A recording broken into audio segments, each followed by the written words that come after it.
जब मैंने आपके नेम के स्पेलिंग को चेक किया इस विद्या को सीख के, मेरी लाइफ में 360 डिग्री टर्न आया था। तो जितना पॉजिटिव आपने बताया कि आपके साथ हुआ, क्या इसको नाम चेंज करके नेगेटिव इफेक्ट भी आता? सिमिलरली हमारी जो न्यूमोलॉजी है, अगर आपने बिना सोचे समझे आपने अपने नेम के स्पेलिंग को करेक्ट कर लिया, वो आपको उल्टे रिजल्ट्स भी दे सकते। इसलिए आधे अधूरे ज्ञान से हमने उसको चीज़ों को ठीक नहीं करना। अब आप ये देखिए कि जब से हम पैदा हुए हैं तब से हम नंबरों से घिरे पड़े हैं। जब आप पैदा हो गए, कोई डेट ऑफ बर्थ पे आप पैदा हुए हो, जिस बेड पे आप पैदा हुए कोई बेड नंबर होगा। फिर आप स्कूल गए, वहाँ पे रोल नंबर होगा, क्लास नंबर होगा, आपका घर का नंबर, आपका कार नंबर। तो ये सब क्या है? ये सब नंबर्स ही तो हैं। हम नंबरों से घिरे हुए हैं और हम उसी नंबर्स को समझना नहीं चाहते। जैसे हम बात करते हैं डेट ऑफ बर्थ, अब कहते हैं कि डेट ऑफ बर्थ के अकॉर्डिंग हमारी डेस्टिनी लिखी हुई है, तो अब वो चीज़ बड़ी है या फिर मेहनत उस सब? ऐसा नहीं कि आपने न्यूरोलॉजी को वो रेमेडीज कर ली और मेहनत छोड़ दी, नहीं। मेहनत आपको करनी है, पर ये चीज़ें आपकी लाइफ में एज अ कैटलिस्ट काम करेंगी। तो सर इसी तरीके से ये भी पता चल सकता है कि कौन से नंबर वाले जो लोग होते हैं वो बहुत लॉयल होते हैं? लॉयल नंबर चलो 4 नंबर लॉयल होता है, 1 नंबर वाले भी लॉयल होता है, 2 नंबर वाले भी लॉयल्स होते हैं, बट सबसे ज़्यादा धोखे के चांसेस होते हैं वो नंबर 7 पे ही होते हैं, और थोड़ा सा जो मैनिपुलेशन में आ जाते हैं वो नंबर 6 वाले भी आ जाते हैं। एक शख्स जो अपनी अच्छी खासी आईटी की जॉब में था, जिसका घर परिवार बहुत प्यारे तरीके से चल रहा था, ऐसा क्या हुआ कि उनको न्यूमरोलॉजी का रुख लेना पड़ा? और न्यूमरोलॉजी ही क्यों? और न्यूमरोलॉजी में ऐसा क्या है जो आपका भविष्य बदल सकती है या ये बता सकती है कि भविष्य में आप क्या कर सकते हैं, क्या अचीव कर सकते हैं, किस तरीके से उस जगह पहुंच सकते हैं जो आपको सफलता की चोटी पे पहुंचा दे? अब इस सब के लिए तो किसी एक्सपर्ट से बात करनी पड़ेगी। तो चलिए, आज हम आपकी मुलाकात कराते हैं कमल मखीजा जी से, जो कि केएम न्यूरो सिनर्जी यानी न्यूमरोलॉजिस्ट भी हैं, वास्तु एक्सपर्ट भी हैं और आज दिव्य संकेत के मेहमान भी हैं। तो कमल मखीजा जी, स्वागत है आपका दिव्य संकेत पर। Thank you, thank you. तो मैं आईटी कंपनी में जॉब करता था, तो लेकिन ना मेरी लाइफ में ना चैलेंजेस आ रहे थे। मैं कुछ चैलेंजेस आपको बताता हूँ, और आई एम श्योर ये चैलेंजेस सबकी लाइफ में ये कॉमन चैलेंजेस होंगे। एक तो ग्रोथ स्टैग्नेंट हो गई थी, मतलब जो लाइफ में हम आगे नहीं बढ़ पा रहे थे। दूसरा था कि शायद जो मिलना चाहिए था मुझे लाइफ में नहीं मिल पा रहा था। तो एक तो ग्रोथ स्टैग्नेंट हो गई थी, लाइफ रुक गई थी। सबसे बड़ा पॉइंट था, मुझे यही नहीं पता था कि मेरे में क्या स्ट्रेंथ है, क्या वीकनेस है। अगर मैं आपसे पूछता हूँ कि आपकी क्या स्ट्रेंथ है, आपकी क्या वीकनेस है, शायद आप ना बता पाओ। हो सकता है एक दो चीज़ें आप मुझे बता दोगे, लेकिन मोरलेस हम लोगों को यही नहीं पता मेरे में क्या स्ट्रेंथ है, क्या वीकनेस है।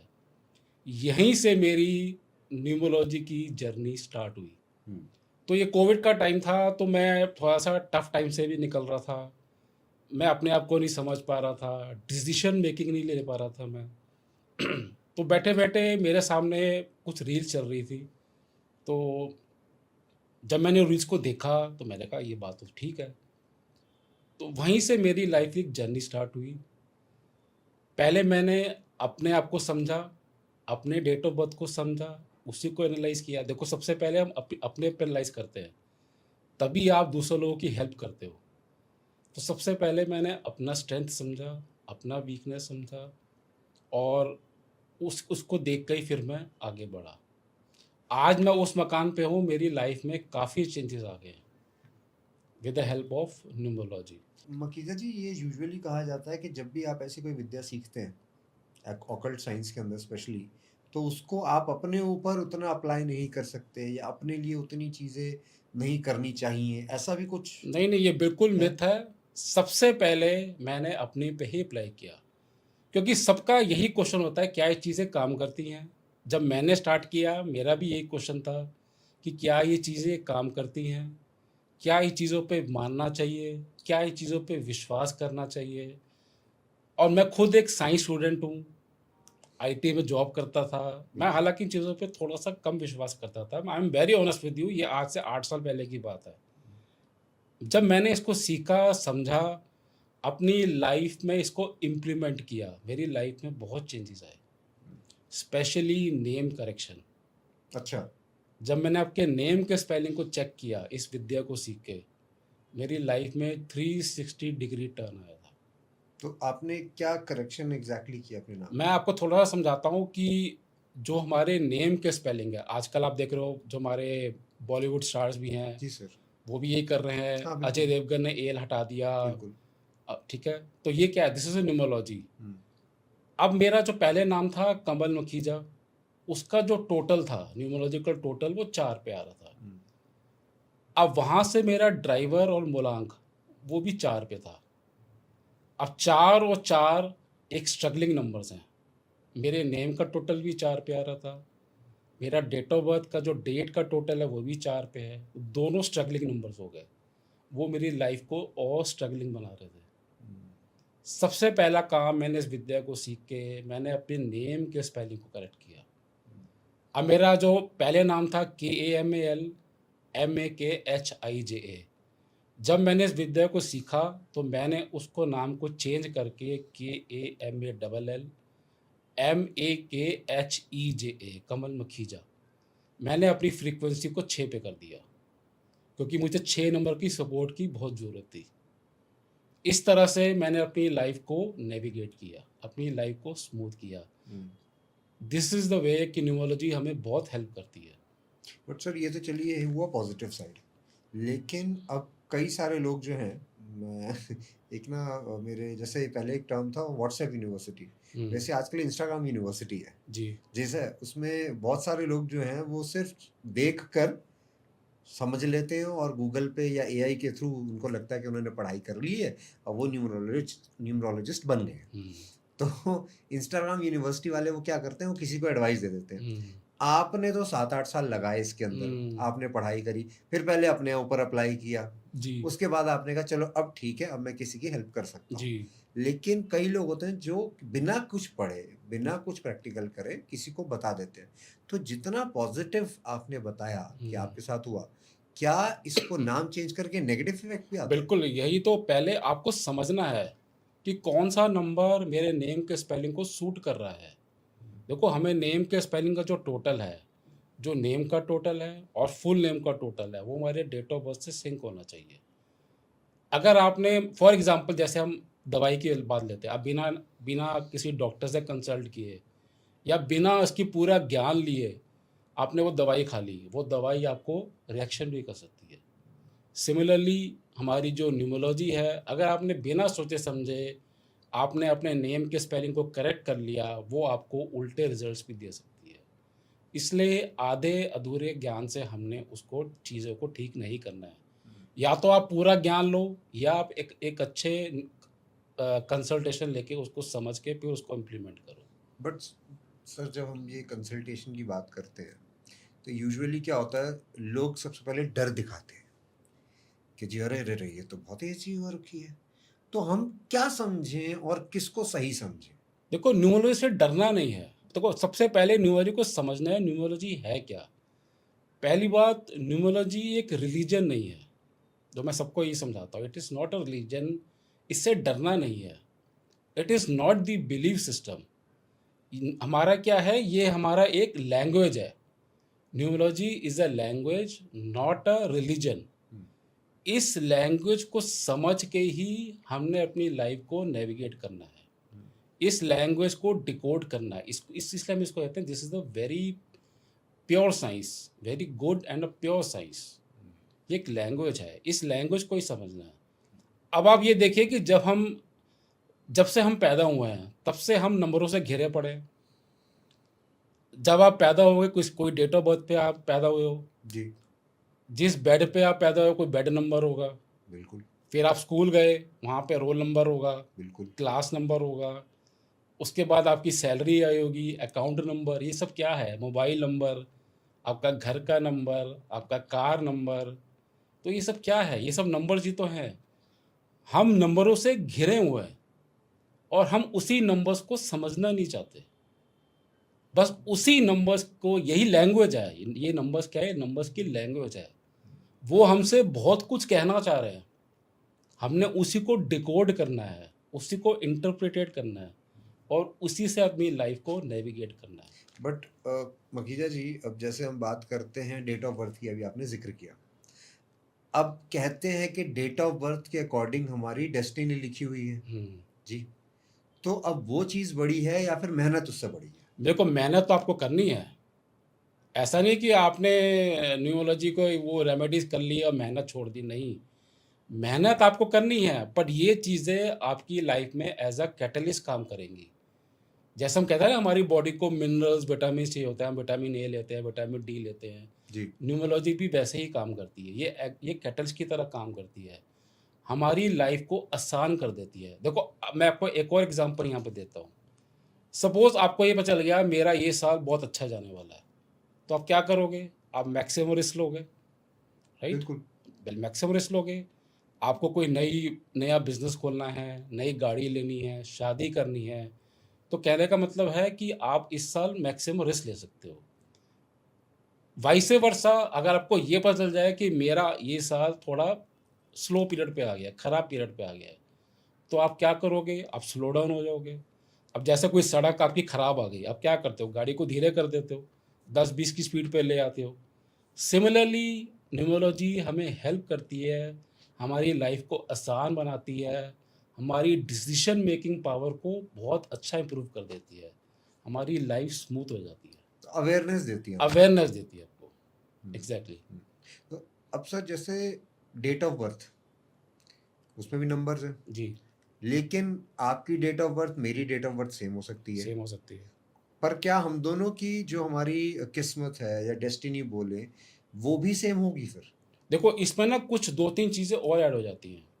सपोज़ एक डेट ऑफ बर्थ पे 2 जुड़वा बच्चे पैदा होते हैं, मैं एग्ज़ाम्पल से समझा रहा हूँ आपको।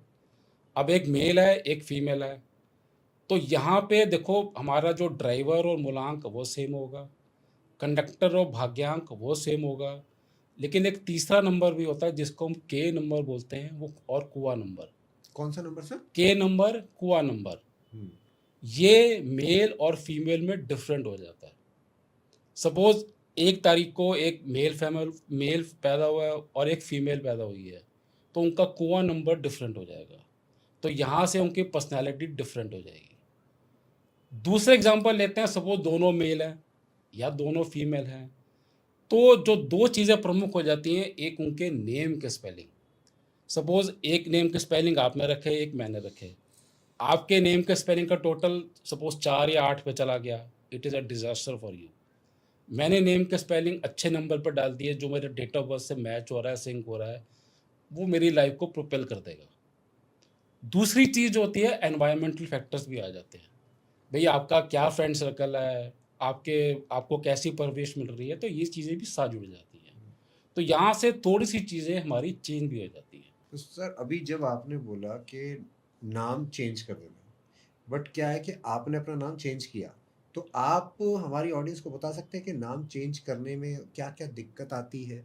या चेंज करने के वक़्त, क्योंकि कई सर मैं बचपन से जिस नाम से मुझे बुलाया जा रहा है जी, या बचपन से जिस स्पेलिंग को मैं लिख रहा हूँ, जी, वो मैं 15, 20, 25, 30 सालों से मैं उसी चीज़ को लिख रहा हूँ, वही चीज़ लोग मेरे बारे में लिख रहे हैं। अब मैं उसको अचानक से चेंज कर दूँगा, जी, तो सबसे पहले तो मुझे ही दिमाग के अंदर अपने आप को यकीन दिलाना पड़ेगा कि नहीं, मेरी स्पेलिंग ये है। हुँ, और वो एक्सेप्ट कब तक होगा, कब तक नहीं होगा पता नहीं। जी, तो इतना आसान तो है नहीं। जी। तो उसको चेंज कैसे किया जाए और करे जाए, तो फिर क्या लोगों को क्या दिक्कतों का सामना करना पड़ सकता है ताकि वो अवेयर रहें? तो this is the beauty of numerology. हमें कोई भी ऑफ़िशियल डॉक्यूमेंट में चेंज करने की ज़रूरत नहीं है, अच्छा। सबसे पहली चीज़।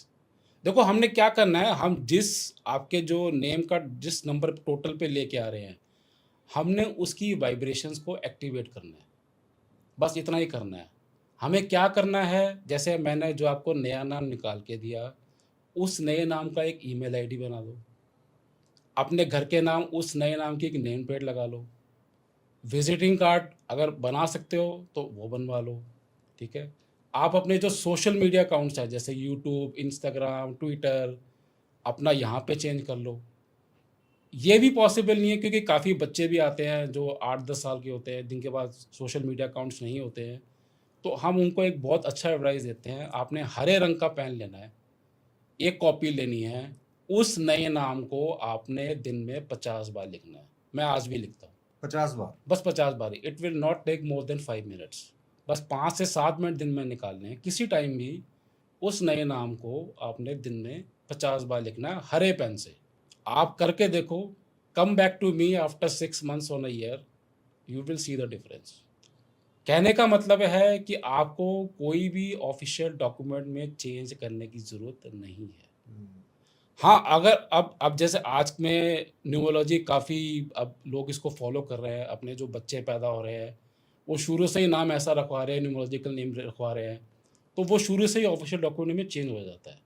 बट जो जैसे हम हैं, हमारी जनरेशन है, या जो ऑलरेडी जिनका नाम आ चुका है, तो उसके लिए फिर हम ये एडवाइस करते हैं। ओके सर, जैसे हम एक घर बनवाते हैं, जब हम घर बनवाते हैं तो उसके अंदर मान लीजिए वो आज घर बना, 5 साल 10 साल बाद उसमें वियर एंड टियर होगा ही होगा, जी, राइट? बाहर की परतें उखड़ेंगी, जी, अंदर पपड़ियाँ आ जाएंगी दीवारों में। जी, अब जैसा आपने बोला, एक बच्चे का जन्म हुआ, उसके माता पिता ने अभी उसका नाम जो है उस हिसाब से रखवाया, न्यूमरोलॉजी के हिसाब से। जी। क्या जब वो 10 साल का होगा या 15 साल का होगा, तो उस नाम के अंदर भी कोई संशोधन करना पड़ेगा? उस नाम में कुछ चेंजेस करने पड़ेंगे या वही नाम प्रॉपर चलता रहेगा? जो नाम हमने दे दिया, बस वही चलेगा। सपोज़ आपने शुरू में रख दिया, तो वही चलेगा। हम शुरू में उस नाम को सेट कर देंगे ना। हुँ, जो हमारे आपके डेट ऑफ बर्थ से सिंक हो रहा हो, जो आपको नंबर आपकी रिक्वायरमेंट है, उस नंबर पे हम उसको सेट कर देते हैं। हुँ, हुँ, सपोज़ आपके डेट ऑफ बर्थ में हमें लगा कि आपको 6 नंबर की सपोर्ट चाहिए, हुँ, तो हम आपके जो नेम का जो टोटल है वो 6 पे ले आएँगे, हुँ। या 5 पे चाहिए या 1 पे चाहिए, वो आपके डेट ऑफ बर्थ से हमें देखना पड़ता है। क्योंकि क्या है कि जब हम एस्ट्रोलॉजी की बात करते हैं, जी, तो उसके अंदर कई सारे जितने आचार्य होते हैं या पंडित होते हैं, वो ये कहते हैं अभी ऐसा मत करो, अभी ये पूजा कर लो, 6 महीने बाद दोबारा पूजा करना, है ना? तो कहीं ऐसा तो नहीं है कि न्यूमरोलॉजी में आज आपने चेंज कराया, फिर 6 महीने बाद नहीं, या नहीं, कुछ नहीं, साल बाद नहीं। आपको ना, दोबारा ना, करना ना, ना। पड़ेगा? एक बार सेट हो गया, वो हुँ, नेम सेट हो गया। हुँ, it will be your life long name. Okay, चाहे आपने अपना नाम रखना है, चाहे अपने घर का निक नेम रखना है, हम हुँ, दोनों न्यूमरोलॉजिकल नेम से निकाल के दे देंगे आपको। हुँ, ओके, मेरे पास बहुत कंसल्टेशन आती है कि हुँ, हमारा जैसे बच्चा अभी पैदा हुआ है, हम हुँ, उनको क्या करते हैं, 4-5 नाम निकाल के दे देते हैं, हुँ। इनमें से आप सेलेक्ट कर लो। बट सर ये न्यूमरोलॉजी जो है, जैसे ये एग्ज़ैक्टली है क्या? आपने स्टार्टिंग में बोला कि ये रिलिजन नहीं है, हुँ, ये एक ये एक लैंग्वेज है। एक लैंग्वेज है, जी, राइट सर? तो लैंग्वेज है, तो इसके अंदर फिर नंबर्स क्यों हैं? क्योंकि नंबर्स तो साइंस से रिलेटेड होते हैं बिल्कुल। और न ये लैंग्वेज है। देखो, लैंग्वेज क्या है, नंबर्स है। हुँ, नंबर्स क्या है, 1 से 9। हुँ, आप हमारे शास्त्रों में भी देख लो, अंक शास्त्र का वर्णन हमारे शास्त्रों में भी लिखा हुआ है। हुँ, नंबर्स क्या है, 1 से लेके 9। हर नंबर का एक पोर्टफोलियो है। हुँ, इसी नंबर्स को समझ के, इसी नंबर को डिकोड करके हमें अपनी लाइफ को नेविगेट करना है। बस सिंपल टर्म्स में। हुँ, इसके बाहर न्यूमरोलॉजी है ही नहीं कुछ। हुँ। Numerology is easy to understand, easy to explain, easy to implement. Sir ये जो नाम की आपने बात की जी, कि नाम में चेंजेस करा लेते हैं, लेकिन आज की डेट में मैं देख रहा हूँ कई सारे यूट्यूब रील्स में, यूट्यूब शॉर्ट्स में कि वो कहते हैं जी आपका फ़ोन नंबर जो है जी, वो चेंज करिए, क्योंकि फ़ोन नंबर ऐसा है तो वो ये अट्रैक्ट करेगा, जी, फ़ोन नंबर ये है तो वो अट्रैक्ट कर देगा। तो अब मुझे समझाइए कि पहले के ज़माने में लैंडलाइन होते थे सर, जी। अब मोबाइल आ गया है मोबाइल आ गए। और मोबाइल भी ऐसा है कि आप एक के अंदर 2 सिम भी डाल सकते हैं। जी, जी, जी। कोई इंसान 4-4 सिम यूज़ करता है। हुँ, तो अब वो नंबर, मोबाइल का नंबर, नाम तो चलो मैं बुला रहा हूँ आपको, ठीक है। मैंने आपको बुलाया जी, मकीजा जी, जी, जी, कमल मकीजा जी, तो वो एक वाइब्रेशन आई। जी। बट मोबाइल के नंबर से कैसे हम इसको कर सकते हैं कि किसी का भाग्य बदल जाए? देखो, मोबाइल नंबर से मैं आपको थोड़ा-सा इसको एक्सप्लेन, आजकल इसको बहुत हाइप मिली हुई है। But mobile number is not make और ब्रेक सिचुएशन। ये एक कैटलिस्ट की तरह काम करता है। जैसे हमारा घर का नंबर हो गया, हुँ, गाड़ी का नंबर हो गया, हुँ, मोबाइल नंबर हो गया, हुँ, ये कैटलिस्ट की तरह काम करता है। सपोज़ आपका मोबाइल का टोटल खराब नंबर पे आ गया, हुँ, तो आपके क्या होगा? आपके अननेसेसरी स्पीड ब्रेकर्स बढ़ा देगा लाइफ में। हुँ, हमारी जो मेक और ब्रेक सिचुएशन होती है, वो हमारा डेट ऑफ बर्थ के नंबर्स ही हैं, हमारे नेम की स्पेलिंग है। ये 2 चीज़ें हमारे मेक और ब्रेक सिचुएशन है। हुँ, अब आपने मोबाइल नंबर की बात की, सपोज़ वो खराब नंबर पे आ गया, सपोज़ आप अगेन जैसे मैं 4 तारीख को पैदा हूँ, जी अगर मेरा सिर्फ मोबाइल का टोटल 10 डिजिट का टोटल कर लिया मैंने, सपोज वो 2 नंबर पे आ गया, हम्म, अब 2 और 4 ये ऑपोजिट नंबर है, हम्म, तो क्या होगा, मेरी लाइफ में अननेसेसरी वो हर्डल्स बढ़ा देगा। हम्म, मुझे नुकसान नहीं करेगा कोई वो, लेकिन वो हर्डल्स बढ़ा देगा, डिलेज बढ़ा देगा। हम्म। तो इसलिए मोबाइल नंबर एक कैटलिस्ट की तरह काम करता है। हाँ, हालाँकि इसको एक एक बहुत हाइप मिल गई है कि इसमें ये नंबर नहीं होना चाहिए या इसमें ये पेयर नहीं होना चाहिए या वो पे मैं इस पे बिल्कुल बिलीव नहीं करता। मैं बहुत सिंपल चीज़ों में बिलीव करता हूँ कि आपका जो मोबाइल का 10 डिजिट का टोटल है, वो आपके डेट ऑफ बर्थ से मैच होना चाहिए, सिंपल टर्म में। बट सर जैसे अभी अब इसमें क्या है ना कि आपने तो इसकी पढ़ाई कर रखी है। जी, जी सर। अब सामने वाले को जैसे मैं जी, एक लेमैन हूँ। जी, मुझे अब इसमें सुन के ही मेरे को चक्कर आने लग जाते हैं कि पहले तो जी डेट ऑफ बर्थ का टोटल हो गया, ठीक है। फिर उसके बाद जी आपके नाम का टोटल हो गया, जी। फिर उसके बाद जी आपके मोबाइल नंबर है उसका टोटल हो गया, उसके बाद मोबाइल नंबर जो है वो डेट ऑफ बर्थ से मिलना चाहिए, जी, फिर आपका जो नाम है वो उसको मैच करना चाहिए। जी। तो न्यूमरोलॉजी जो है वो तो बड़ी कॉम्प्लेक्स चीज लगती है मेरे को तो ऐसे तो। न्यूमरोलॉजी बिल्कुल भी कॉम्प्लेक्स चीज़ नहीं है। मैंने वही कहा, it is very easy to understand, easy very easy to explain. आप भी समझ सकते हो, कोई इसमें रॉकेट साइंस नहीं है। हाँ, मैं थोड़ी वास्तु की बात करूँ अगर मैं, हम्म, हालाँकि मैं वास्तु भी को इसको टफ़ नहीं कहूँगा, but vastu is a more mind application game, hmm, क्योंकि हर घर का नक्शा अलग होता है, बिल्कुल। हर हर कमर्शियल का चीज़ें अलग होती हैं, हम्म, तो वहाँ पे थोड़ी माइंड एप्लीकेशन हमारी बढ़ जाती है। हम्म। बट न्यूमरोलॉजी बहुत ईज़ी टू अंडरस्टैंड है, ईज़ी टू एक्सप्लेन है, आप भी कर सकते हो। नहीं सर, मेरे हिसाब से तो किसी को भी करवाना हो तो केएम न्यूमरो सिनर्जी के पास आइए। जी। ठीक है जी, कमल मखीजा जी के पास क्योंकि अपने आप वो कहते हैं ना कि पहले इस्तेमाल करें फिर विश्वास करें, और अपने आप जो है वो डॉक्टर ना बने, गूगल डॉक्टर ना बने, क्योंकि न्यूमरोलॉजी मेरे ख्याल से नेगेटिव इफेक्ट भी बहुत जल्दी डालेगी। बिल्कुल। जैसे देखो, आपने सबसे पहले हमें अपना न्यूमेरिस्कोप बनाना आना चाहिए। अगर आप मुझे 2-3 मिनट दो, जी मैं आपको समझा देता हूँ कि हम न्यूमेरिस्कोप बनाते कैसे हैं। सर, बड़ी इंटरेस्टिंग टर्म है ये न्यूमेरोस्कोप। न्यूमेरिस्कोप क्या होता है, हम इसमें इसको 2 पार्ट्स में डिवाइड करते हैं। जी। एक हमारा लोशो ग्रिड बनता है 9 बॉक्सेस का, और एक बनता है हमारा जिसको हम 3 लॉटरीज बोलते हैं, ड्राइवर यानी मूलांक, कंडक्टर भाग्यांक और कुआ नंबर, हम ये निकालते हैं। हम इसको हम 2 पार्ट्स में डिवाइड करते हैं। जो हमारा ड्राइवर, कंडक्टर और कुआ नंबर होता है, इसको हम बोलते हैं 3 लॉटरीज। जो हमारा ड्राइवर कंडक्टर है, ये हमारे ज़िंदगी के 2 घोड़े हैं। आपने वो रथ देखा ना, जी बग्घी रथ, जी आगे के 2 घोड़े होते हैं, बिल्कुल। वो आपका ड्राइवर कंडक्टर है। अब वो हम्म, कैसे निकालते हैं मैं भी आपको एक्सप्लेन करता जी हूँ। जी बिल्कुल। थोड़ा-सा मैं आपको इसका वो बता रहा हूँ कि जी इसको समझना कैसे प्लीज है। प्लीज। और पीछे की जो बग्घी होती है हमारी बग्घी, जी। वो हमारा रथ होता है, जिसको हम कहते हैं लोशो ग्रिड। हम्म, ये लोशो ग्रिड हमारा एक 9 बॉक्सेस होते हैं, ठीक है। हम्म, ड्राइवर कंडक्टर की जो वेटेज होती है, इसकी वेटेज होती है 60%, ओके। और जो पीछे का लोशो ग्रिड है, जो 9 बॉक्सेस बने होते हैं, इसकी जो वेटेज होती है 40% होती है। ओके। ड्राइवर कंडक्टर की को हम कहते हैं फेस वैल्यू, वो हमारा फेस वैल्यू है। अब इसको हम निकालता कैसे हैं, जैसे मैं अपना ही एग्जांपल लेता हूँ। मेरा डेट ऑफ बर्थ है 4 अगस्त 1975। तो 4 क्या हो गया, जो मेरा डेट है वो मेरा ड्राइवर और मूलांक हो गया, ठीक है। कंडक्टर क्या हो गया, date plus month plus year, इन सब का टोटल कर लो। टोटल करके इसको आप सिंगल डिजिट पे ले आओ, तो ये हमारा कंडक्टर आ गया भाग्यांक। तो मेरा ड्राइवर 4 हो गया, मैंने जब ऐड किया सिंगल डिजिट पे लेके आया तो वो 7 हो गया।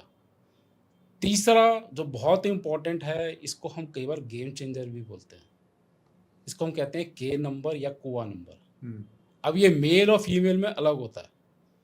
अगर सपोज जैसे मेरा 1975 है और मैं मेल हूँ, तो 1975 का जब मैंने टोटल किया, उसको आपने क्या कहते हैं 11 में से माइनस करना है। 1975 को टोटल कर लिया, जी। तो ये भी मेरा 7 पे आ गया। हम्म, अगर यही फीमेल होता, सपोज 4 अगस्त 1975 फीमेल का है, जी। तो आपको ईयर का टोटल करके उसमें 4 ऐड कर देना है। हम्म, तभी आपने पूछा ना कि दो बंदे अगर सेम डेट को पैदा हुए हैं तो उनमें डिफरेंस क्यों आ जाता है। जी अगर मेल है तो मेरा कुआं 7 हो गया, जी अगर फीमेल होता हम्म, तो कुआं नंबर कुछ और आ जाता। हम्म, तो यहाँ पे एक तो डिफरेंस आ जाता है, यहाँ से ट्रेड्स थोड़े बदल जाते हैं। जी ओके ओके तो ये हमारा ड्राइवर कंडक्टर कुआं नंबर ये निकल आया। फिर जो हमारे नंबर्स हैं हम उनको लोस्टो गेट में प्लेस करते हैं। जैसे 4 नंबर है, 8 नंबर है, 1 नंबर है, 9, ये सारे लोस्टो गेट में प्लेस हो जाते हैं। फिर हम दोनों को एनालाइज करके ही हम आपकी स्ट्रेंथ निकालते हैं, आपकी वीकनेस निकालते हैं, आपके लिए क्या राइट प्रोफेशन है, आपकी जैसे शादी मैरिज कंपेटिबिलिटी, आने वाले 5-6 साल आपके कैसे रहेंगे। ठीक है, तो ये सब चीज़ें आपके उस पूरे ग्रिड से निकालते हैं। इसको हम पहले नुमेरिक्स को बनाते हैं, फिर इसी से आपका पूरा एनालिसिस होता है। सर ये लोशो ग्रिड जो है, ये टर्म जो है, ये एक्चुअल में क्या है? किसी ने बनाया, उस उनका नाम लोशो था या क्या था एग्जैक्टली? हाँ, ये हमारे जो एक साइंटिस्ट है, सॉरी मैं आपका नाम भूल रहा हूँ जी अभी, जी जी ये लोशो गेट वहीं, ये सब चाइनीज न्यूमरोलॉजी से निकल के आया है, चाइल्डियन न्यूमरोलॉजी से। ओके एक्चुअली जो हम न्यूमरोलॉजी करते हैं वो इंडियन, वैदिक प्लस चाइनीज वेस्टर्न इन सब का मिक्स बनाते हैं। ओके तो लोशो जो निकल के आया that is from Chinese numerology. Okay okay इस वजह से उसको लोशो लोशो ग्रिड कहते हैं। बोला तो जाता चाइल्डियन था, Chaldean is called the father of numerology. है। अच्छा उसी ने इसको एक वे दिया, एक रास्ता दिखाया। हम्म, एक पाइथागोरस न्यूमरोलॉजी है, अच्छा वो कहीं ना कहीं इतनी नहीं चल पाई, तो मैक्सिमम जो न्यूमरोलॉजिस्ट हैं वो चाइल्डियन न्यूमरोलॉजी को ही फॉलो कर रहे हैं। ओके ओके बट सर जैसे नंबर्स की जब बात करते हैं तो अब हर एक का नंबर 1 से 9 के बीच में आता है, राइट सर? बट कई बार क्या होता है कि कुछ नंबर्स ऐसे होते हैं, मतलब जिस हिसाब से आप बता रहे हैं कि उसमें कुछ ऐसा भी होता होगा कि किसका, जैसे रिलेशनशिप्स जो होते हैं उसमें प्रॉब्लम ज़्यादा आती है, जी या यंगस्टर्स की बात करें तो वो उनके रिलेशनशिप में ब्रेकअप्स ज़्यादा होते हैं, ऐसा कोई जी, नंबर है? बिल्कुल होता है। नंबर देखो, नंबर्स बोलते हैं, हम्म, रिलेशनशिप का नंबर जो होता है वो नंबर 6 होता है। अच्छा अगर आपके बर्थ चार्ट पे नंबर 6 मिस हो जाए तो हम्म, ये एक हमें हिंट दे देता है, हमें एक इंडिकेशन देता है कि आपका रिलेशनशिप चैप्टर वीक हो गया। हम्म, ये एक पैरामीटर हो गया, और भी पैरामीटर्स हैं। जी अगर आपके बर्थ चार्ट में मल्टीपल 7 आ जाए, हम्म, 7 2 या 2 से ज़्यादा बार आ जाए, हम्म, तो ये आपका सेकंड हिंट दे देता है, सेकंड इंडिकेटर दे देता है हमें। हम्म, तीसरा इंडिकेटर हमें देता है कि आपका जो ड्राइवर कंडक्टर रिलेशनशिप है, जी अगर वो खराब कम्बिनेशन पे आ जाए। हम्म, अब खराब कम्बिनेशन क्या है, मैं आपको कुछ कम्बिनेशन बता रहा हूँ, जी जैसे 1-8, हम्म, 2-8, 3-6, हम्म, 7-7, 9-9, हम्म, 4-8 या 8-4, इस तरह को कम्बिनेशन आ जाए, वहाँ से 6 मिस हो जाए, वहाँ से 7 नंबर 2 या 2 से ज़्यादा बारी हो जाए, तो मैं पक्के से कह सकता हूँ आपका रिलेशनशिप सेक्टर वीक हो गया, डेंट मार गया आपका। तो ये हमें पॉइंटर्स देता है, हमें इंडिकेशन दे देता है।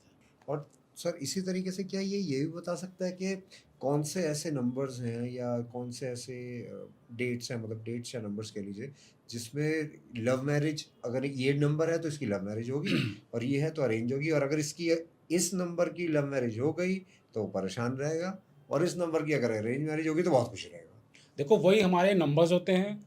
जो मैरिज के नंबर हैं, सबसे पहले हम उसको समझते हैं 7 नंबर, जो हमारा ड्राइविंग फोर्स होता है, ड्राइविंग नंबर है, और नंबर 7 है। अब सपोज 7 नंबर आ गया और आपके आपके पास 6 भी आ गया, तो ये हमें एक इंडिकेशन देता है कि आपके चांसेस ऑफ लव मैरिज ज़्यादा हैं, प्रबल हैं। और 7 के साथ 6 के साथ 5 भी आ गया, क्योंकि 7 ड्राइविंग फोर्स है, 6 नंबर रिलेशनशिप का नंबर है, और 5 नंबर हमें स्टेबिलिटी देता है। तीनों नंबर आ जाए तो आपकी लव लाइफ बहुत अच्छी चलेगी, चांसेस ऑफ लव लाइफ, और लव लाइफ भी सक्सेसफुल होगी। ऑन द अदर हैंड, अगर आपका 6 नंबर मिस हो गया, 5 भी मिस हो गया, तो chances of arrange marriage is more than love marriage. तीसरा आपको मैं एक ट्विस्ट दे रहा हूँ यहाँ पे, जी अगर 7 नंबर 2 से ज़्यादा बारी आ गया, वो आपको लव की तरफ तो धकेलेगा, लेकिन आपका ब्रेकअप के चांसेस भी बढ़ा देगा, अच्छा आपके ब्रेकअप के चांसेस भी बढ़ा देगा। क्योंकि मैंने आपको क्या था 7 नंबर के ब्रेकअप के चांसेस भी ज़्यादा हो जाते हैं। धोखा मिलने के चांसेस प्रबल हो जाते हैं। अगर 7 का नंबर 2 से ज़्यादा बारी आ गया, तो इन सब से हमें एक इंडिकेशन मिल जाते हैं। तो सर इसी तरीके से ये भी पता चल सकता है कि कौन से नंबर्स वाले जो लोग होते हैं वो बहुत लॉयल होते हैं और कौन से जो होते हैं, क्योंकि आपने जैसे धोखे की बात कही है, हुँ। तो क्या हम ये समझ सकते हैं कि यार अगर इसका ये नंबर है ना तो यार ये लॉयल बहुत है, और अगर इसका ये नंबर है तो ये थोड़ा अनस्टेबल रहेगा रिलेशनशिप के अंदर? देखो हर नंबर के कुछ ट्रेड्स होते हैं। देखो लॉयल नंबर जो है 4 नंबर लॉयल होता है, ठीक है? हालाँकि उसमें ईगो प्रॉब्लम भी होती है, पर 4 नंबर लॉयल होता है। हम्म, अ, ए 1 नंबर वाले भी लॉयल होता है, राइट? 2 नंबर वाले भी लॉयल्स होते हैं, बट सबसे ज़्यादा धोखे के चांसेस होते हैं वो नंबर 7 पे ही होते हैं, और थोड़ा-सा जो मैनिपुलेशन में आ जाते हैं वो नंबर 6 वाले भी आ जाते हैं। थोड़ा 6 नंबर वाले थोड़े बातों-बातों में झूठ बोल जाते हैं। आप वो बीच-बीच में ऐसा झूठ बोल जाएँगे कि आप उनको पकड़ ही नहीं पाओगे। They are liars, perfect liars. Perfect liars. वो बातों-बातों में ऐसा बोल जाएँगे कि आप उनको पकड़ ही नहीं पाओगे। अच्छा, 6 नंबर वाले ऐसे होते हैं। तो इसी हिसाब से हम जब पार्टनर की जब लाइफ कंपैटिबिलिटी की परफेक्शन की बात करते हैं तो क्या उस कंपैटिबिलिटी को भी हम नंबर्स के थ्रू जान सकते हैं? क्योंकि आजकल जैसे आपने बोला कि अगर बच्चे का जन्म हो रहा है तो लोग आपसे पूछते हैं कि सर क्या नाम रखें, या आप हमें सजेस्ट कर दीजिए जो इसके न्यूमरोलॉजी के अकॉर्डिंगली हो। तो क्या आपके पास ऐसी क्वेरीज ऐसी कुछ आती हैं जिसके अंदर आपको पूछा जाता है कि सर मेरी शादी होने वाली है और क्या न्यूमरोलॉजी के हिसाब से मुझे करना चाहिए, या क्योंकि कई बार होता है ना डिलेड मैरिज होती है डिलेड मैरिज होती तो है। वो लोग बड़े परेशान होते हैं, जी, तो फिर वो कोई ना कोई रास्ता खोज रहे होते हैं। जी। तो ऐसा कोई आपके पास आता है, या फिर अगर अगर नहीं भी आया तो क्या कोई ऐसी नंबर्स की है सीक्वेंस जिससे समझ में आए कि मैरिज में क्या कर सकते हैं? नहीं, नहीं, हमारे पास तो बहुत कंसल्टेशन आती है हम्म, मैरिज को लेके, मैरिज कंपैटिबिलिटी को लेके, not only marriage, business compatibility को लेके। दोनों का फंडामेंटल सिद्धांत फ़ॉर्मूला सेम ही है। मैं आपको थोड़ा सा एग्ज़ाम्पल दे समझाता जी हूँ। प्लीज।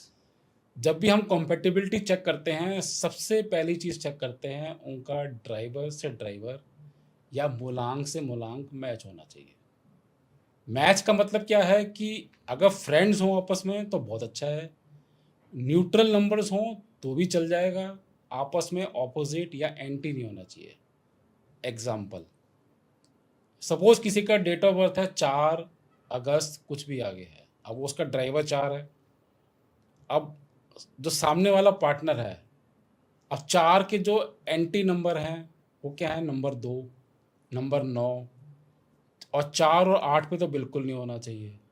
तो अगर सामने वाले का जो डेट ऑफ बर्थ है वो 4 पे आ रहा है, 2 पे आ रहा है, 8 पे आ रहा है या 9 पे आ रहा है, तो हम उसको पहले ही काटा मार देते हैं।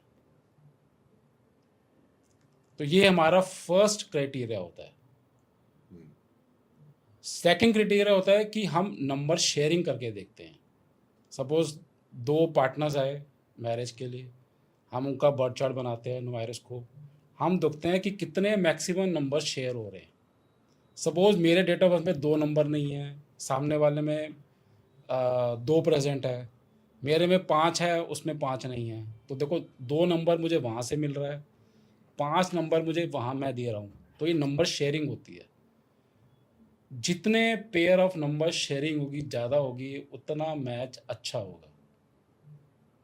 बट तीसरा क्राइटेरिया जो बहुत ही इंपॉर्टेंट क्राइटेरिया है, नंबर शेयर होने के बाद अगर हमारी कुछ लाइन्स होती हैं, vertical line, horizontal line, diagonal line, Lo Shu grid में, उसके साथ वो भी कंप्लीट हो जाए, इट्स अ परफेक्ट मैच। तो हमारे पास 3 क्राइटेरिया होते हैं, चाहे वो मैरिज को लेके हो, चाहे वो बिज़नेस कंपैटिबिलिटी को लेके हो, हम ये 3 क्राइटेरिया चेक करते हैं। First criteria is the most important. अगर वो ही मैच नहीं हो रहे हैं तो हम वहीं पे रेड फ्लैग दे देते हैं। बट सर एक चीज़ मुझे समझनी है कि क्या जो हमारे नंबर्स हैं, जैसे आपने बताया कि हम नाम चेंज करते हैं तो उसका पॉजिटिव इफेक्ट पड़ता है। अब वो पॉजिटिव इफेक्ट मेरी माइंडसेट के ऊपर पड़ेगा, या वो मेरे फैमिली पे पड़ेगा, या वो मेरे करियर पे पड़ेगा, या वो मेरे मनी फ्लो पे पड़ेगा, फाइनेंशियल इम्प्रूवमेंट पे सब पड़ेगा? जगह, सब जगह। देखो हमारे सेक्टर्स क्या-क्या होते हैं, मनी, कैरियर, रिलेशनशिप, हेल्थ, इन सब पे आपको इफेक्ट दिखेगा उसका। अच्छा। ब्रॉडली हमारे 4 ही सेक्टर्स हैं, ये 4 ही टावर्स हैं, इससे बाहर तो कुछ नहीं है। हम्म। हमारी जो भी ज़िंदगी की समस्या है वो इसी चारों के अंदर है। मतलब एक नाम चेंज करने से एग्जैक्टली।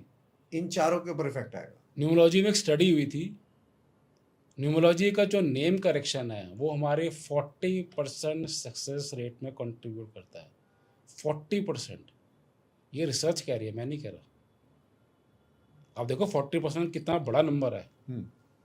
नेम के स्पेलिंग आपकी लाइफ को 40% तक ऊपर ले जाते हैं, और यही अगर आपके नेम के स्पेलिंग खराब नंबर पे जा रहे हों, आप 40% नीचे गिर जाओगे। Simple as that. तो इस हिसाब से देखा जाए तो ये घाटे का सौदा तो बिल्कुल नहीं है। घाटे सौदा नहीं है, करके हाँ। देख लो, मैं तो कह रहा हूँ। हम्म। मैंने जब ये विद्या सीखी थी, मेरे का भी एक क्वेश्चन था, ये नेम के स्पेलिंग में क्या रखा है। हम्म। तो मेरे गुरु ने भी मुझे एक बात कही थी, हम्म। जो मैं सबको आज आपके पॉडकास्ट के थ्रू भी ये बात कह रहा हूँ। जी सर। बहुत $1,000,000 पॉइंट था। मेरे सर ने मुझे कहा था, मेरे गुरु ने, करके देख ले 6 महीने, 6 महीने साल, समझ आए तो ठीक है, नहीं तो डस्टबिन में फेंक दियो। मैंने कहा बात तो ठीक है। वो कह रहे 6 महीने साल करके देख ले, नहीं समझ आया तो डस्टबिन में फेंक दियो। पर मैं आज तक डस्टबिन में फेंक नहीं पाया, उसको संभाल लिया मैंने। बहुत बड़ी स्टेटमेंट दे रहा हूँ मैं आपके पॉडकास्ट पे, बहुत बड़ी स्टेटमेंट दे रहा हूँ।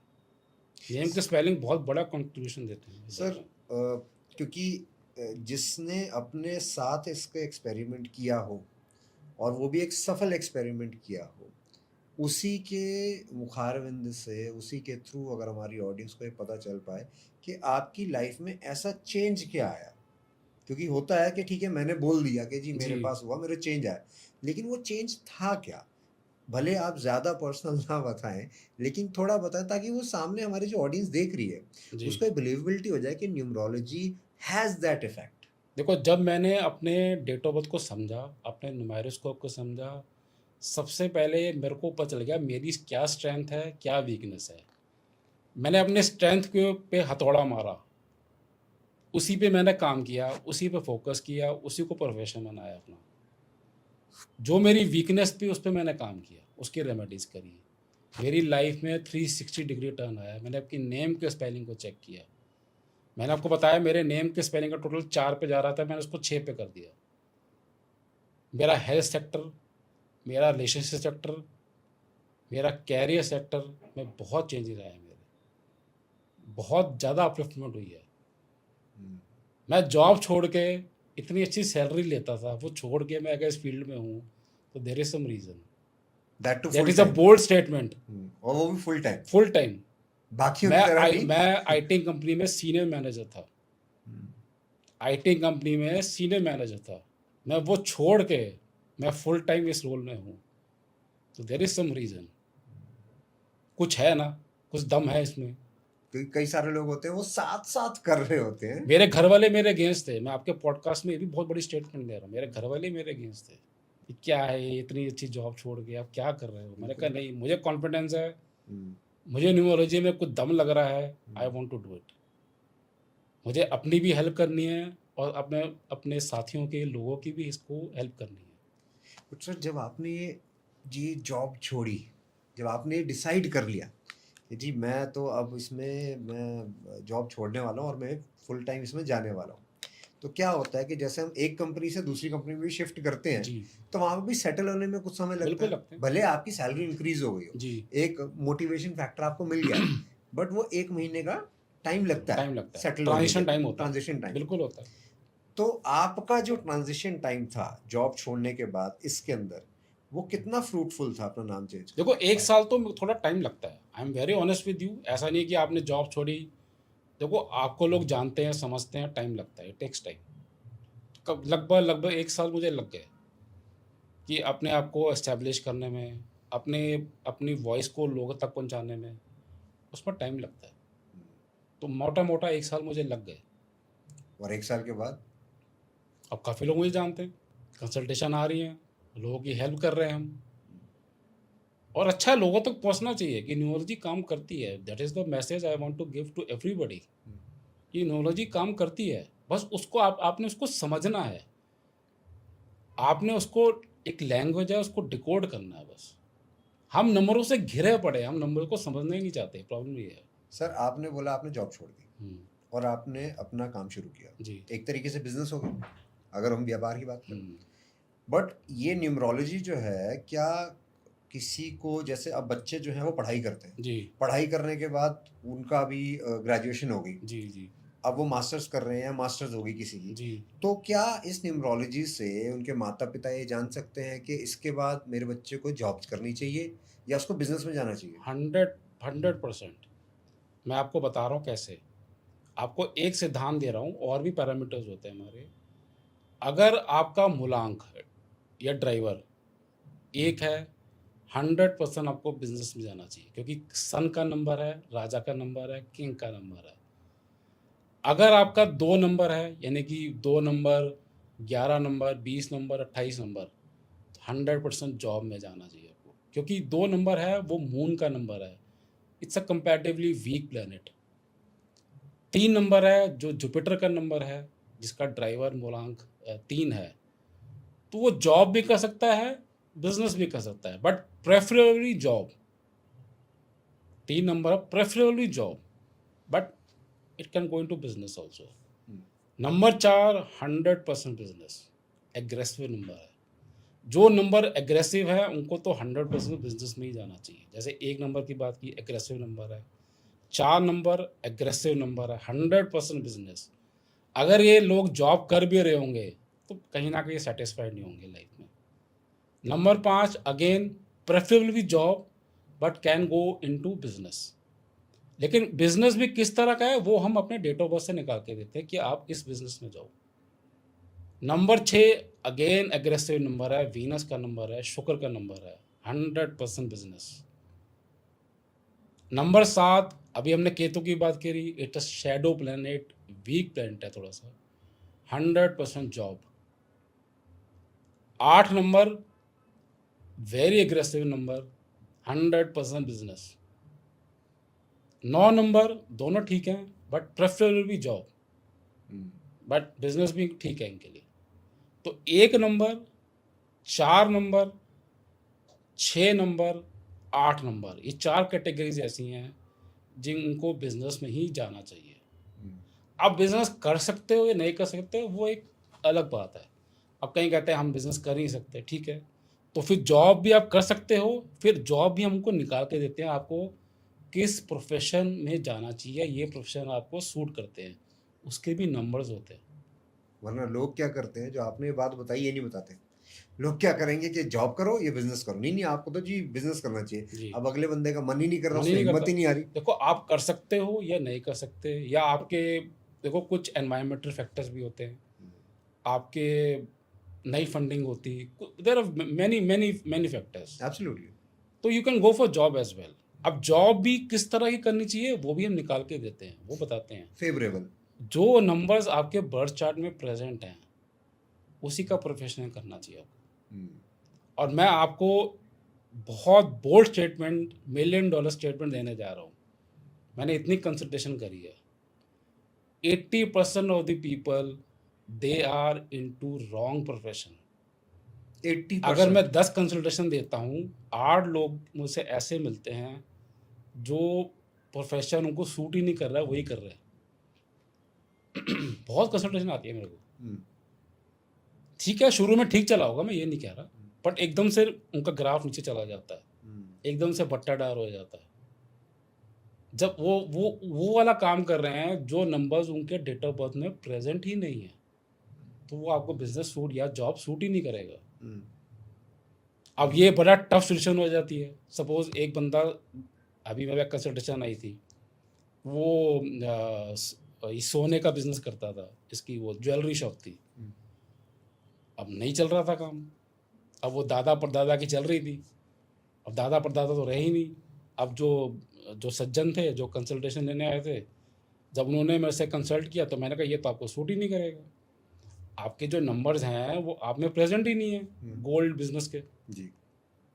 अब वो कहता कि ये तो मेरे पुस्तों की दुकान है, मैं कैसे बंद कर दूँ कैसे उसको? बंद कर तो सकते? ये टफ सिचुएशन आ जाती है, ये टफ सिचुएशन आ जाती है। अब इसके 2 रास्ते हैं, या तो इसका सेकेंडरी का बिज़नेस बना दो, प्राइमरी वो करो जो नंबर्स आपको सूट कर रहे हैं, हम्म, या फिर इससे आप किसी तरह निकलने का सोचो। Okay sir. जैसे मैं, क्योंकि मैं किसी के बारे में नहीं पूछता ताकि हमारे ऑडियंस को एक एग्जांपल भी मिल जाए। जी, अब मेरी डेट ऑफ बर्थ है 28 जनवरी, जी। राइट? तो उसमें अच्छा, इसमें ईयर भी मैटर करता है क्या? हाँ, ये हम देखो, जब हमें पूरा चाहिए होता है कि हम ड्राइवर, कंडक्टर, कुआँ नंबर, सारा जी। नंबर्स देखते हैं उसमें से, तो ओके पूरा डेट ऑफ बर्थ चाहिए होता है। ओके। तो जैसे सर 28 जनवरी 1989, हुँ। Right sir? तो अब इसके हिसाब से आप दिव्य संकेत के माध्यम से एक्चुअल में लाइव बता दीजिए कि मेरे इस नंबर्स के हिसाब से मुझे जॉब करनी चाहिए अब देखो या 28 बिजनेस। नंबर आ गया, हम्म 28 का टोटल करो, 1 2 1 आ और गया हाँ ना, जी 8 प्लस 2 जी 10, जी 10 का टोटल किया, सिंगल डिजिट 1, 1। तो 1 का मैंने क्या कहा था, आपको आइडियली बिजनेस में जाना चाहिए। अगर आप जॉब भी कर रहे होगे तो आप मर मर के कर रहे होगे, आप फ्रस्ट्रेट होके कर रहे होगे, 100% you go into business. But sir फिर बिजनेस के अंदर आपने एक चीज बोली कि कौन से प्रोफेशन में जाना चाहिए। हाँ, अब आपको कौन, अब एक नंबर वाला एक ऐसा नंबर है जो कोई भी प्रोफेशन में जा सकता है। दिस अच्छा। Is the beauty of number 1। Number 1 क्या है, राजा का नंबर। अब राजा का क्या, कोई भी प्रोफेशन कर सकता है, लेकिन फिर भी एक नंबर वाले के सबसे अच्छे होते हैं, जैसे बॉयलर, आग वाले काम, क्योंकि सन का नंबर है ना, जी। फर्नेस हो गया, हम्म, किचन इंडस्ट्री, हम्म, ऐसी चीज़ें बहुत सूट करती हैं इनको, जहाँ पे अथॉरिटेटिव हो, हम्म, जहाँ पे आपको डिसीजंस लेने हो, हम्म, ऐसी ऐसी इस तरह का कोई रोल करो आप, अथॉरिटेटिव हो। जैसे आपकी क्या राजा है ना, किंग लाइक पर्सनैलिटी है, हम्म। तो इस तरह से आप अपना प्रोफेशन चूज करो। अच्छा, उनका कई बार प्रोफेशन भी मनपसंद का होता है, हम्म, काम भी अच्छा चल रहा होता है, हम्म। लेकिन अंदर से सेटिस्फैक्शन नहीं होती है। क्या न्यूमरोलॉजी वहां पे भी हेल्प कर सकती है? हाँ, तो फिर सपोज आपको, जैसे मैंने आपको एक प्रोफेशन बताए, ये आपको सूट कर रहे हैं, हम्म, लेकिन होता है, तो फिर हम कहते हैं भाई और भी प्रोफेशन ना जो आपको सूट कर रहे हैं, इनमें से चूज कर लो, ये भी पॉसिबिलिटी है। हम्म, जैसे आपकी कोई लाइन कंप्लीट हो रही है, 4 5 6 की लाइन, कोई भी लाइन कंप्लीट हो रही है, उसका भी प्रोफेशन अलग हो जाते हैं। अच्छा। तो इट्स अ डीप स्टडी, हम सारे कॉम्बिनेशन देखते हैं। ये तो एक नंबर का बताया मैंने ये आपको, जी। हमारे और भी पैटर्न्स होते हैं। हम्म, सपोज आपका नंबर 2 आ गया, नंबर 7, या आपका ड्राइवर कंडक्टर कुछ 3 7 बैठा हुआ है या 7 3 बैठा हुआ है, तो मैं उसको कहता हूँ आंख बंद करके आप ऑकल्ट में आ सकते हो, तो आ जाओ ऑकल्ट साइंस में, हम्म, क्योंकि ऑकल्ट साइंस के बेस्ट नंबर क्या है, नंबर 3 और नंबर 7। इसी तरह अगर आपको आईटी, कई लोग कहते हैं हमें आईटी जॉब में जाना है, तो उसके भी नंबर्स होते हैं। हम्म, फॉर्मल एजुकेशन, इनफॉर्मल एजुकेशन के नंबर होते हैं। जैसे अब आपने स्टूडेंट्स की बात करी, अब कहीं मेरे पास आते हैं कंसल्टेशन की, अपने हम अपने बच्चे को फॉर्मल एजुकेशन में भेजें या इनफॉर्मल में भेजें। तो फॉर्मल क्या है, जैसे आईपीएस, आईएएस, इंजीनियरिंग। अगर आपके बर्थ चार्ट में नंबर 3 और नंबर 7 प्रेजेंट है, तो मैं उनको कहता हूँ पक्के से इसको फॉर्मल एजुकेशन में डालो, आईएएस, आईपीएस, इंजीनियरिंग, इस तरह के में डालो। और अगर 3 और 7 एक भी आ जाए, 3 दोनों में से एक भी आ जाए, तो भी फॉर्मल एजुकेशन सूट करती है। लेकिन दोनों मिस हो जाए, वहाँ से 3 भी मिस हो जाए, जुपिटर का नंबर, और 7 भी मिस हो जाए, always go for informal education, like hotel industry, इस तरह के प्रोफेशन में जाओ, इनफॉर्मल एजुकेशन। तो हम न्यूमरोलॉजी से ये भी सब देख लेते हैं, हम्म, हम गाइड कर सकते हैं कि आपको ये फील्ड में जाना चाहिए या इस फील्ड में जाना चाहिए। हम्म। बट सर न्यूमरोलॉजी में ऐसी कॉमन मिस्टेक कौन सी है जो लोग ये करते हैं? आधे अधूरे ज्ञान से जो भी खुद को इम्प्लीमेंट करना शुरू कर देते हैं, वो डिज़ास्टर होता है। या तो पूरा ज्ञान लो, समझो, या अच्छे न्यूमरोलॉजी से कंसल्ट करो। आधे अधूरे ज्ञान से मत जाओ कभी भी। हम्म, मैंने बहुत देखे हैं कि चलो भाई समझ आ गया, ये 4 नंबर कह रहा है, 6 नंबर कह रहा है, इम्प्लीमेंट कर दो, इसकी रेमेडीज कर दो, it can be a disaster for you. मैं आपको एग्जांपल से समझाता हूँ। हमने पढ़ा कहीं रील में देख लिया कि 6 नंबर क्या है, पैसा का नंबर है, इससे मनी आता है, पैसा आता है, रिलेशनशिप का नंबर है, मैंने बहुत ऐसे देखे हैं, मेरे पास भी कंसल्टेशन आती है, उनने 6 नंबर की रेमेडीज़ करनी शुरू कर दी। या कहीं से निकाल लिया कि नेम नंबर को कैसे कनेक्ट करना है, उन्होंने नेम का टोटल 6 पे ले आए। अब हुआ क्या, यहाँ तक तो ठीक करा, चलो मैं मानता हूँ यहाँ तक ठीक किया। लेकिन उसने एक चीज़ चेक नहीं करी, या तो ड्राइवर 3 बैठा हुआ है या कंडक्टर 3 बैठा हुआ है। ये चीज़ उन्होंने चेक नहीं करी, 6 नंबर की रेमेडी शुरू कर दी। ये दोनों एंटी नंबर हो गए। आपने गलत दवाई खा ली है, ये आपको रिएक्शन कर जाएगी। तो वही मैं कह रहा हूँ, क्योंकि 36 का आंकड़ा सुना ना आपने, जी जी 36 जी का आंकड़ा। जी।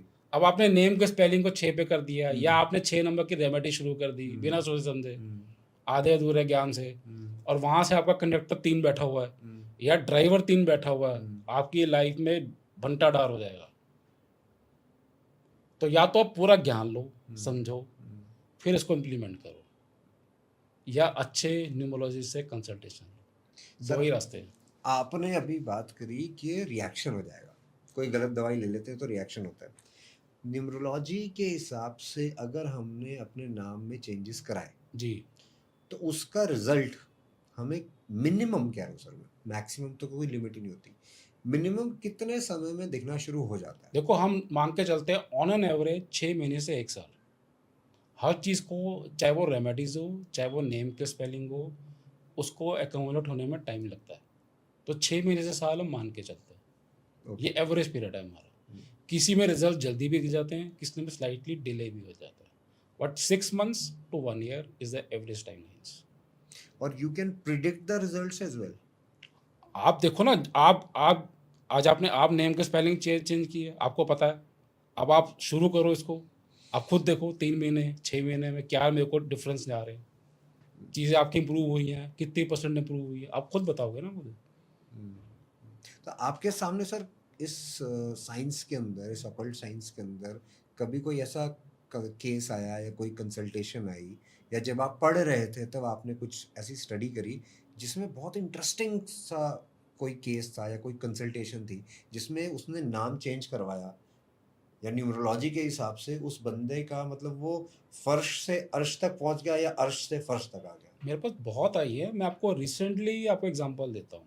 एक डॉक्टर आई थी मेरे पास, मैं नाम नहीं लूँगा जी। उनका, फीमेल डॉक्टर थी।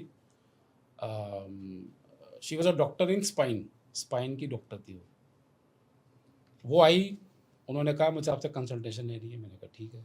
उन्होंने प्रॉब्लम नहीं बताई थी मुझे। मैंने उनका बर्थ चार्ट देखा, भाई मैंने कहा मुझे आपके बर्थ चार्ट में तो कोई दिक्कत लग नहीं रही। तो ऐसे ही मेरे मन में आया, मैंने कहा अपने हस्बैंड का बर्थ चार्ट दिखाओ मुझे। जब मैंने उनके हस्बैंड का बर्थ चार्ट देखा तो वहीं से मेरा दिमाग खटक गया। मैंने उनको पहला क्वेश्चन नहीं पूछा, मैंने कहा आपकी बात या तो डाइवोर्स तक आ चुकी है या डाइवोर्स शुरू हो गया आपका। She started crying. तब तक उसने मुझे प्रॉब्लम स्टेटमेंट नहीं बताई थी, तो शी स्टार्टेड क्राइंग। मैंने कहा आपका बहुत ख़राब नंबर बैठे हुए हैं रिलेशनशिप के, but nothing to worry, we have the remedies. तो मैंने उनको बताया कि आपको भी रेमेडीज़ करनी पड़ेंगी, आपके हस्बैंड को भी करनी पड़ेगी, तभी ये रिलेशनशिप बच सकता है। गुड थिंग वॉज उनके हस्बैंड ने मेरे से बात करी। मैंने उनको बताया देखो अगर आपको रिलेशनशिप बचाना है तो आपको दोनों को रेमेडीज़ करनी पड़ेगी, एक से काम नहीं चलेगा। वो दोनों मेरे पास आए, फेस टू फेस मिले, मैंने उनको उनके नेम के स्पेलिंग को करेक्ट किया, उनको प्लस कुछ और रेमेडीज़ दी। आज इस बात को 3-4 महीने हो गए हैं, अभी मेरी उनसे बात हुई थी। बहुत चीज़ें इंप्रूव हो गई हैं उनकी लाइफ में। क्या बात कर रहे हैं सर? जो दिन पर झगड़े होते थे अब नहीं होते। अच्छा। तो इट वर्क्स, इट वर्क्स। हाँ, लेकिन कोई चीज़ें ऐसी भी आती हैं जैसे हेल्थ प्रॉब्लम को लेकर, कई बहुत ही एक्यूट हेल्थ प्रॉब्लम ऑलरेडी हो चुकी हैं, हम उसको इतना रिवर्स नहीं कर सकते। अब जैसे जैसे होता है ना कि अगर आपके पास शुरू में कोई बीमारी पकड़ में आ जाए तो हम उसको कुछ रेमेडी से ठीक कर सकते हैं। लेकिन एक होता है कि आपकी बिल्कुल ही एक आप उस पे जा चुके हो, बात हाथ से निकल गई। हाथ से निकल गई है, फिर वो चीज़ें थोड़ा मुश्किल हो जाती हैं। बट सर जैसे आज की डेट के अंदर हम देखें कि कई सारे स्टार्स हैं, जैसे अभिषेक बच्चन, जी, उन्होंने भी अपना नाम जो अभिषेक ए बच्चन राइट, कर लिया है। आयुष्मान खुराना, उन्होंने डबल आर लगा लिया है। राइट। कुछ लोग कहते हैं कि double R is not a good thing, नहीं, ऐसा कुछ नहीं। कुछ लोग कहते हैं कि बिल्कुल सही है।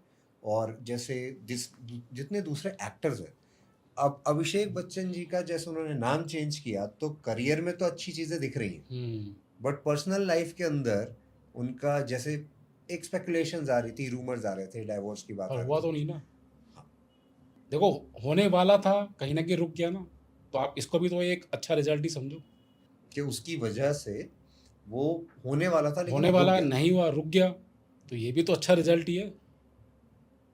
राइट। अगर चीज़ें आपकी खराब से रिवर्स हो गई हैं, ये आपके डाइवोर्स नहीं हो रहा है, ये भी तो अच्छी बात है। तो इट मीन्स कि डेस्टिनी में लिखा था उनके कि डाइवोर्स हो सकता है, but because of this remedy हाँ, इट क्योर्ड। कहीं न कहीं हमने उसको पकड़ लिया। देखो, कुछ एफ़र्ट्स अपने भी होते हैं, कुछ एफ़र्ट्स हमारी रेमेडीज़ भी करती हैं। मेहनत आपको करनी ही पड़ेगी।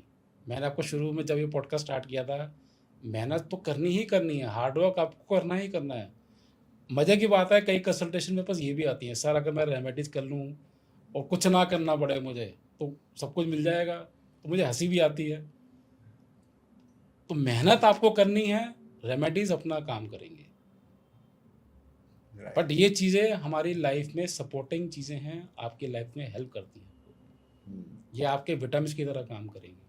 पर मेहनत आपको करनी ही करनी है। बिना मेहनत किए आपको कुछ नहीं मिलेगा। उसका कोई तोड़ नहीं है। कोई तोड़ नहीं है। बिल्कुल बिल्कुल। मेरे को बहुत क्वेश्चंस आते हैं, सर अगर आपकी रेमेडीज़ कर लें, हम नेम करेक्ट कर लें और कुछ करना ना पड़े, तो सब कुछ मिल जाएगा? तो आंसर इज़ नो। अच्छा सर, एक चीज़ बताइए कि आप जैसे आप नेम करेक्शन कराते हैं या आप रेमेडीज बताते हैं, तो क्या पढ़ाते भी हैं न्यूमरोलॉजी? मैं न्यूमरोलॉजी पढ़ाता हूँ, वास्तु भी पढ़ाता हूँ, वास्तु भी पढ़ाते मैं हैं? कोच भी हूँ, मैं कंसल्टेंट भी हूँ। अच्छा। राइट। तो सर आप जब पढ़ाते हैं तो किस तरीके से और कितने समय में कोई इंसान जो है, कोई शख्स जो है वो न्यूमरोलॉजी सीख सकता है? तो डिपेंड्स आप कितना टाइम उस पे दे पा रहे हो। ओके। अब मेरी 4 दिन की फुल टाइम वर्कशॉप होती है। अब कई बैचेज़ ऐसे भी आते हैं जो हम कहते हैं जो वर्किंग हैं, वो कहते हैं हम फुल टाइम नहीं कर सकते, तो उनके लिए मैं पार्ट टाइम स्प्लिट कर देता हूँ। 2-2 घंटे पर डे या वीकेंड्स पे कर देते हैं। तो अगेन डिपेंड्स कि आप कितना टाइम उस पे स्पेंड कर रहे हो। और नॉर्मली 6 महीने ऑन एन एवरेज लग जाते हैं इसको समझने में, मिनिमम इतना ऑन एन लगता है? एवरेज। तो यानी जैसे हम ये कहते हैं कि यूजुअली हमने अगर 2 दिन की क्लास ली, 2 घंटे की 2 किसी घंटे की की वेबिनार अटेंड कर लिया, उससे न्यूमरोलॉजी का पूरा तथ्य समझ पूरा नहीं नहीं आता। आएगा। आपको टाइम देना पड़ेगा, समझना पड़ेगा और फिर आपको स्टडी करनी पड़ेगी, फिर प्रैक्टिस, आपको प्रैक्टिस करनी पड़ेगी। प्रैक्टिस से चीज़ें आपको समझ आती हैं। क्योंकि तो सारी कैलकुलेशन है। पहले आप खुद पे इम्प्लीमेंट करोगे, फिर फैमिली में इम्प्लीमेंट करोगे, फिर आप दोस्तों यारों में इम्प्लीमेंट करोगे, फिर आप बाहर जाओगे। धीरे-धीरे कॉन्फिडेंस आता है। अच्छा सर, जैसे आपने बोला वास्तु भी आप पढ़ाते हैं, जी। राइट सर, और न्यूमरोलॉजी भी आप कराते हैं, तो क्या न्यूमरोलॉजी, वास्तु और क्या एस्ट्रोलॉजी भी इसका एक कहीं ना कहीं रिलेशनशिप है इसमें? देखो ये सारे they are all part of occult science, ये आपस में इंटरलिंक्ड है। देखो पहले तो एस्ट्रोलॉजी आई थी। Astrology is the father of numerology. Numerology तो बाद में आई है। ये सारे ऑकल्ट साइंस के पार्ट हैं, सब इंटरलिंक्ड हैं। मैंने न्यूमरोलॉजी क्यों चूज़ करी? अगेन सेम, मेरे को बहुत आसानी से समझ आया है। मैं आसानी से आपको समझा पा रहा हूँ, सामने वाला मेरी बात समझ रहा है। अब मुझे ग्रहों का तो आज तक समझ ही नहीं आया। कोई मुझे कहेगा भई चौथे ब्लॉक में और केतु बैठे हुए हैं या उसमें वो बैठे हुए हैं, मेरे को तो समझ ही नहीं आया कोई आज तक। तो numerology easy to understand, easy to explain, easy to implement. और आई थिंक ये एक अंदर से एक इनर कॉन्शियसनेस की भी बात है जिसने आपको अट्रैक्ट किया। मैं जब न्यूमरोलॉजी देखी मैंने, तो बस मुझे वहीं से क्लिक हो गया कि शायद ये मेरे लिए बनी है। मैंने उसको अडॉप्ट कर लिया। Right. Right. Same for vastu. फिर मुझे वास्तु में भी, क्योंकि अब ये न्यूमरोलॉजी और वास्तु क्या है, ये आपस में दो, एक गाड़ी के दो पहिए हैं। अब आपने न्यूमरोलॉजी तो ठीक कर ली, आपने अपने आप को तो ठीक कर लिया। अब जहाँ आप रहते हो, अब वहीं की एनर्जी अगर आपने मिस अलाइंड है, तो वहाँ से भी आपको ख़राब रिजल्ट्स मिल रहे होंगे। तो इसलिए हम कहते हैं कि दोनों का ठीक होना बहुत ज़रूरी है। अब एक टायर में हवा नहीं है, एक टायर में पूरी हवा है, तो गाड़ी चलेगी कैसे आपकी? सही बात है। तो दोनों का ठीक होना बहुत ज़रूरी है। हुँ। तो अगर आप भी अपने जीवन की गाड़ी सही तरीके से चलाना चाहते हैं और आप चाहते हैं कि वो तेज़ रफ़्तार में दौड़े और प्रगति की तरफ दौड़े, तो आप दिव्य संकेत के माध्यम से आज जो आपने कमल मखीजा जी से सीखा है और समझा है और जानना चाहते हैं तो केएम न्यूमरो सिनर्जी के थ्रू इनका जो चैनल है उस पे भी आप जा सकते हैं जी, और इनसे कनेक्ट भी कर सकते हैं कंसल्टेशंस के लिए, ताकि आपको एक्चुअल में पता चल पाए कि जीवन में कौन से रास्ते चूज़ करने चाहिए। बिल्कुल, बिल्कुल। न्यूमरोलॉजी के थ्रू किस तरीके से कौन-सी दिशाएँ समझनी चाहिए वास्तु के थ्रू, वास्तव के थ्रू बहुत इम्पोर्टेंट है, राइट सर? राइट। हम अपनी न्यूरोलॉजी से आपको आपकी लकी डायरेक्शंस भी निकाल के देते हैं। आपको पता है आपके डेट ऑफ बर्थ में आपकी घर की लकी डायरेक्शन छुपी हुई है। बहुत बड़ी स्टेटमेंट दे रहा हूँ आपको। Right sir. हम आपके डेट ऑफ बर्थ से आपको लकी डायरेक्शन निकाल के देते हैं। हुँ, आपके जैसे हेल्थ है, सपोज़ आपकी हेल्थ में प्रॉब्लम्स है, हम आपको ऐसी रेमेडी देंगे जो आप अपने घर के बहुत सिंपल रेमेडी उसको लगा के उस ज़ोन को एनर्जाइज़ करके आप अपना हेल्थ सेक्टर बहुत इम्प्रूव कर सकते हो। Similarly your relationship sector, your personal development, success, ये 4 चीज़ें आपके डेट ऑफ बर्थ से हम निकाल के देते हैं। हुँ, राइट। सर इस ज्ञान के लिए हम दोबारा से कमल मखीजा सर को लेकर आएँगे, ताकि अभी आप पहले न्यूमरोलॉजी पे ध्यान दीजिए और फिर हम आपको वास्तु की तरफ लेके चलेंगे। जी, तो कमल सर, आपका दिव्य संकेत के ऊपर आने के लिए बहुत-बहुत धन्यवाद थैंक यू, कि आपने हमारी ऑडियंस को इतने प्यार से समझाया है राइट, और बहुत लॉजिक तरीके से समझाया, जी, जो मुझे सबसे अच्छी चीज़ लगी है जी, कि इसके अंदर कोई भी ऐसा नहीं है कि तामझाम नहीं था और आपने बहुत सरल तरीके से समझा दिया, ये चीज़ होती है, जी, ये चीज़ होती है, it is a science, it is a बिल्कुल, लॉजिक व्हिच यू बिल्कुल, हैव टू अप्लाई। बिल्कुल। तो उसके लिए तहे दिल से हम शुक्रिया अदा करते हैं थैंक यू, आपका फॉर धन्यवाद, कमिंग बहुत-बहुत एट धन्यवाद। दिव्य संकेत sir. Thank you, thank you sir. Thank you.